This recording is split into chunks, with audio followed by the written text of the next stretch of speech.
Samajwadi party लगातार प्रदर्शन कर रही है। कल विधानसभा का बजट सत्र शुरू हुआ, कल भी प्रदर्शन हुआ और आज अतुल प्रधान समाजवादी पार्टी के विधायक गन्ने के साथ आए। कल महाकुंभ में मची भगदड़ पर और आज गन्ने के साथ यहाँ पर आप लेकर के आए, साथ में चौधरी चरण सिंह जी का फोटो भी लेके आए।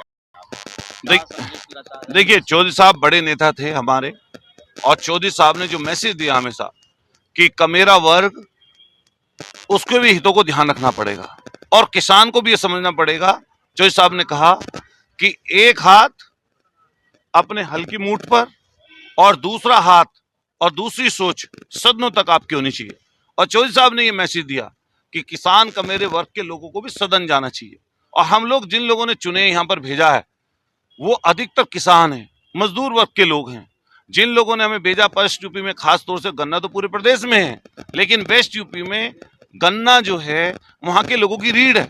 अगर गन्ने का रेट ठीक ढंग से नहीं मिलेगा महंगाई के हिसाब से, तो आप देखिए वहां की परेशानी, दिक्कतें बढ़ जाएंगी। पिछले 5 साल में मात्र एक बार गन्ने का रेट बढ़ाया और इस बार लोगों को आस थी कि गन्ने का रेट बढ़ेगा, कम से कम 400 की आस थी, लेकिन हम कह रहे थे 500 रुपए होना चाहिए। जिस तरीके से महंगाई है, जिस तरीके से कीटनाशक, जिस तरीके से बीज और जिस तरीके से बिजली महंगी हुई है, उससे आप देखेंगे नजदीक से जाकर तो बड़ी परेशानी किसानों के साथ हुई। इन्होंने 2022 तक किसानों की आय दुगनी करने की बात की थी और रेट नहीं बढ़ा रहे गन्ने का। तो हमारे यहाँ तो अर्थव्यवस्था पूरी की पूरी गन्ने के ऊपर आश्रित है। अगर गन्ने का रेट इन्होंने नहीं बढ़ाया, जो अभी पता लगा, उम्मीद थी बढ़ जाएगा, लोगों को बड़ी मायूसी लगी है। आने वाले समय पर किसान इसका हिसाब इनसे लेंगे। कल बजट पेश हो रहा है, आपको लग रहा है गन्ना किसानों के लिए कुछ हो सकता है? मैं इसीलिए लेकर आया कि बजट में गन्ना किसानों के लिए क्या है, और मैं निश्चित रूप से सदन के अंदर भी हम लोग इस बात को रखेंगे। हमारी पूरी पार्टी, माननीय राष्ट्रीय अध्यक्ष जी ने कल भी जब पश्चिमी उत्तर प्रदेश के दौरे पर गए, गन्ना किसानों की वहां पर बात की। एक शादी में थे, उस शादी में वहां पर और भी लोग आए हुए थे, जिसमें किसान नेता भी आए हुए थे, राकेश टिकैत जी। उनसे भी ये बात कही कि गन्ने का रेट 5 साल में एक बार बढ़ा, उसको बढ़ाना चाहिए और सरकार को देना चाहिए था रेट, लेकिन नहीं दे पा रही। हमारे मेरठ में कनौनी मिल, नंगला मिल कई जगह पेमेंट नहीं हुआ, मोदी नगर मिल, शामली पेमेंट नहीं हो रहा लोगों का।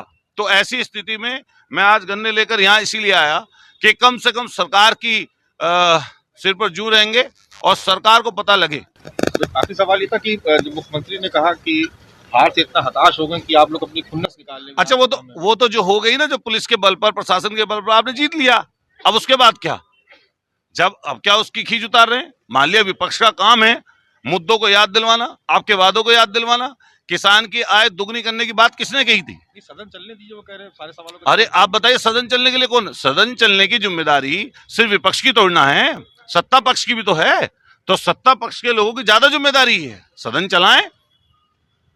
चलिए, बहुत शुक्रिया हमसे बात करने के लिए। तो अतुल प्रधान जो समाजवादी पार्टी के विधायक आमतौर पर बहुत मुखर रहते हैं, कल महाकुंभ में मची भगदड़ को लेकर के जिस तरीके से हंगामा हुआ और उसके बाद आज गन्ना किसानों और किसानों की दूसरी समस्याओं के सवाल पर समाजवादी पार्टी ने बजट पेश होने से ठीक पहले माहौल बनाना शुरू कर दिया और कहा जा रहा है कि ये प्रदर्शन तब तक जारी रहेगा जब तक किसानों को उनका उचित मूल्य, उनकी फसल का उचित मूल्य नहीं मिल जाता, जिसमें खास तौर से गन्ना किसान शामिल हैं।